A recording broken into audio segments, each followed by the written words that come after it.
ce matin, nouveau rendez-vous, découverte d'un entrepreneur qui vient nous parler de son entreprise ce matin, Easy Service. 8h-11h, c'est que du bonheur.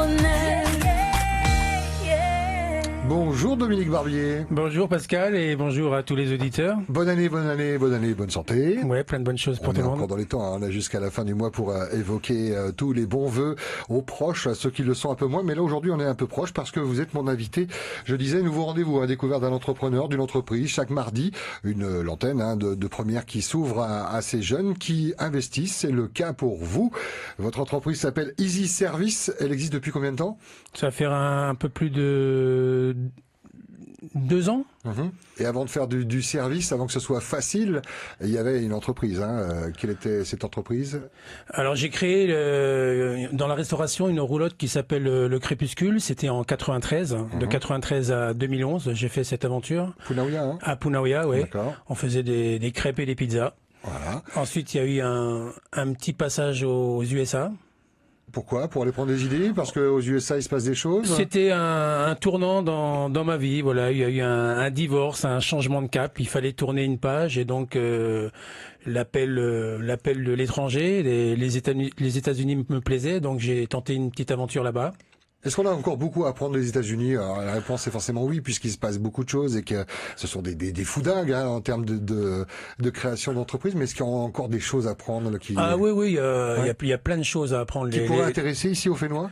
Oui. Ouais. Les États-Unis, ils ont un pas d'avance dans beaucoup de domaines, et dans le show, dans tout ce qui est show. La façon de présenter alors. La façon le de présenter. Papier de bonbon. Le bonbon, il est peut-être pas bon, mais en tout cas on le présente bien et du coup on le vend. Voilà. Ouais. Par contre, point de vue professionnel, ils sont plus dans et t'écrases ton voisin. Pour avancer, il faut être capable de mettre le pied sur ton voisin pour t'élever. Et c'est ce que j'ai pas su faire aux États-Unis. Je suis quelqu'un qui a plus de valeur et j'ai pas su m'imposer de ce côté-là. C'est Donc pas du j'ai tout fait l'esprit fénois en plus. voilà. Ouais. Et c'est pour ça que je suis revenu et c'est pour avoir comparé l'herbe à l'étranger que je me suis aperçu que j'étais beaucoup mieux à Tahiti qu'aux États-Unis. Propriétaire d'une roulotte, vous partez aux États-Unis avec plein d'idées qui arrivent. Comment on fait la sélection? On se dit tiens ça pourrait marcher au Fénois, ça non.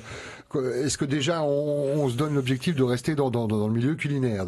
Sur le retour, oui. Sur le retour, ça a été un petit peu dur. Hein, le retour des États-Unis, il y a eu un petit choc quand même, financier et émotionnel.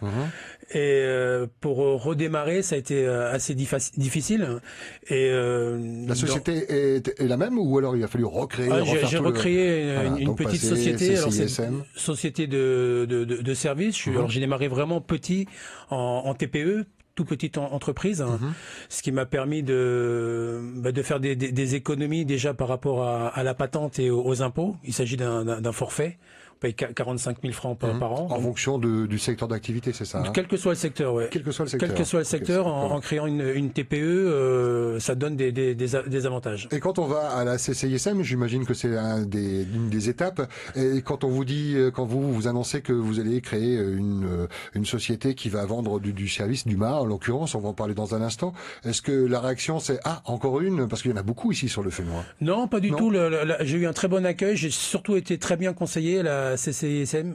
Et j'ai quelqu'un qui m'a conseillé d'ouvrir une TPE par rapport à tout le financement que ça pouvait engendrer. Et non, très bien conseillé. Et on y va sans rendez-vous?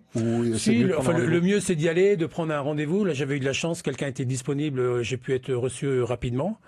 Mais dans toutes les démarches, très bon accueil et à faire. Enfin, étape obligatoire pour tout jeune entrepreneur qui veut faire quelque chose, se renseigner près d'eux pour être aidé. Deuxième vie, deuxième projet, en tout cas un nouveau projet, parce qu'on va pas vous demander votre cursus, ça, je crois que on n'aurait pas assez de 10 minutes pour vous demander de nous raconter votre histoire, mais est-ce qu'on redémarre à zéro financièrement également, qu'on s'adresse à des sociétés comme, des organismes comme l'ADI pour le financement? Mais je suis allé voir pour un financement, les démarches démarche était un peu trop longue et j'avais pas vraiment besoin d'un gros financement, donc j'ai pu le faire moi-même. J'ai pu démarrer sur le tas, et une fois que l'affaire était plus ou moins lancée, j'ai pu faire un prêt près de la banque, un petit prêt pour m'équiper, avoir plus de matériel et offrir un meilleur service. Easy Service, alors à la base une roulotte, c'est les clients qui viennent à la roulotte, là c'est vous qui allez voir les clients. Alors Easy Service, c'est un peu multi-service parce que j'ai,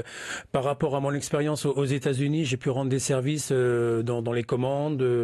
J'ai eu des clients dans d'autres secteurs d'activité où je faisais plus du commercial. Et un peu de paperasse au bureau. Et là, vous êtes un peu plus dans le festif. Hein. Je vois anniversaire, soirée entre amis, réception privée, événement d'entreprise. Là, oui. c'est... Et dans Easy Service, donc, il y a eu, je suis retourné un petit peu à ce que j'avais fait pendant longtemps, c'est-à-dire les crêpes.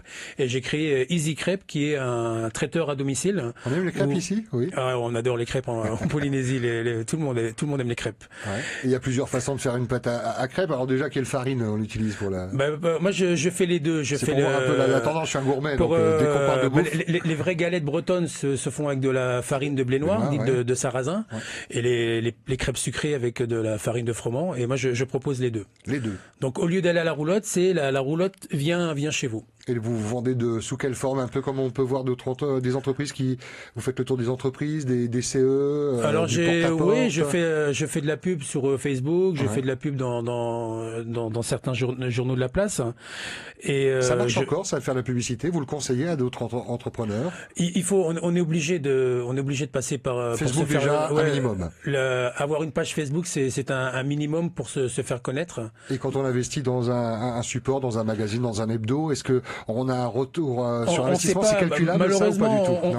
on sait pas le retour qu'on peut avoir parce qu'on n'a pas on fait une petite annonce et on a un coup de fil, et moi j'essaie de demander à chaque fois à mes clients où ils m'ont trouvé. Pour souvent c'est référencé par d'anciens clients, donc le bouche à oreille reste la meilleure publicité qu'on peut avoir. La page Facebook, je disais inévitable, hein, on peut se passer d'un site internet, mais une page Facebook, même si on n'est pas très Facebook, c'est un conseil que je donne, mais que vous pourriez donner également à d'autres entrepreneurs, d'être visible sur la toile, comme on dit. Et c'est gratuit, Facebook c'est gratuit. Ensuite on peut faire des campagnes de publicité qui sont sponsorisées, payées, mais les prix sont relativement raisonnables par rapport à une pub papier ou un autre support. Alors, Easy Crêpes, c'est ça, hein? Easy Crêpes, oui. Et puis, alors, il y a Easy quoi, alors? Easy Manta, comment on appelle ça?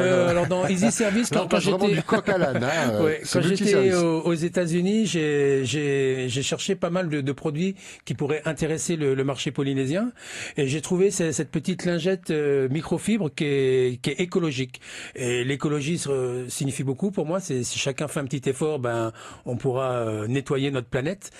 Et donc, c'est une petite lingette microfibre qui fonctionne uniquement à l'eau, sans aucun produit, et qui permet de nettoyer sans laisser de traces. J'ai l'impression d'être à la foire et d'avoir un marchand ambulant qui vend son produit. Regardez cette manta révolutionnaire, mesdames et messieurs. Regardez, je verse 1 litre d'eau, je mets la manta dessus et tout est absorbé. Alors non, c'est pas une lingette absorbante, parce qu'il y a différentes sortes de microfibres, et celle-là, elle est plus dans la finition, le nettoyage sans traces.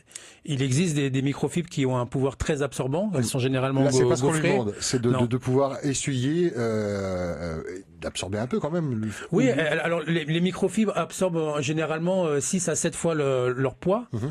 Et celle que je distribue, elle fait ça, mais c'est pas. On va plus l'utiliser pour une finition et un nettoyage sans traces. Et qui dit écologique dit plus cher que les serviettes normales. Plus cher, non, pas forcément. On reste relativement raisonnable dans le prix. Mais c'est surtout dans l'efficacité. Et en faisant des petites recherches sur le marché, alors à tous ceux qui achètent de la microfibre, oui, c'est une matière on en voit dans les grandes surfaces enroulées, ça prend pas beaucoup de place. Qui est sortie dans les années 1980, mais il faut savoir qu'il y a différentes qualités de microfibre. Et quand vous voyez des paquets de lingettes, je sais pas, genre 10 lingettes vendues à 600 francs, regardez la composition de la microfibre et vous verrez que c'est pas forcément une microfibre de qualité. C'est tellement écrit tout petit qu'on lit pas tout ça. Après, on sait que ça n'a pas une durabilité extrême et qu'on s'en sépare très rapidement, oui, effectivement. C'est celle que je commercialise, elle a une durée de vie 300 lavages en machine. 300 lavage en machine, parce qu'elle peut être, elle est réutilisable et elle peut être nettoyée en machine et à la main. Il n'y a pas d'équivalent aussi sur le fait noir? Si, il y en a, mais pas. Alors, pour donner des chiffres, ma lingette elle est composée de 70% polyester et de 30% de polyamide. Et ça parle pas aux gens. Oui, mais ces pourcentages-là, on est dans le top.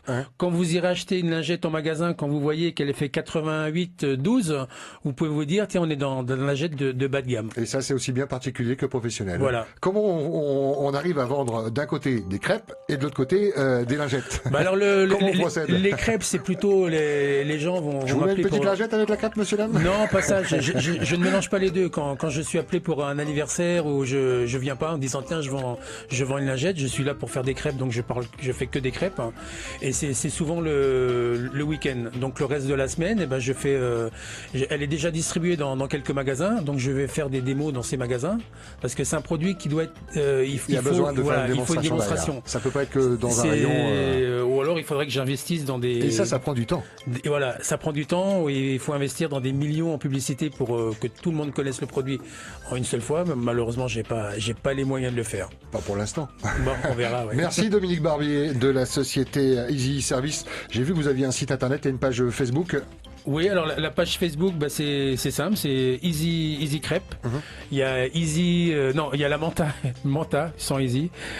Et il y a un site internet qui s'appelle easycrepetahiti.com. On vous mettra tout ça avec le podcast de cette émission. Merci beaucoup Dominique. Merci beaucoup Pascal. Belle chose, merci pour ce partage. Et donc nouveau rendez-vous si vous avez dernièrement créé une entreprise, si vous avez fait évoluer votre entreprise, si vous avez envie de partager votre histoire, votre parcours, l'antenne de Première vous est ouverte pour venir en parler à notre micro. Ça se passe chaque mardi.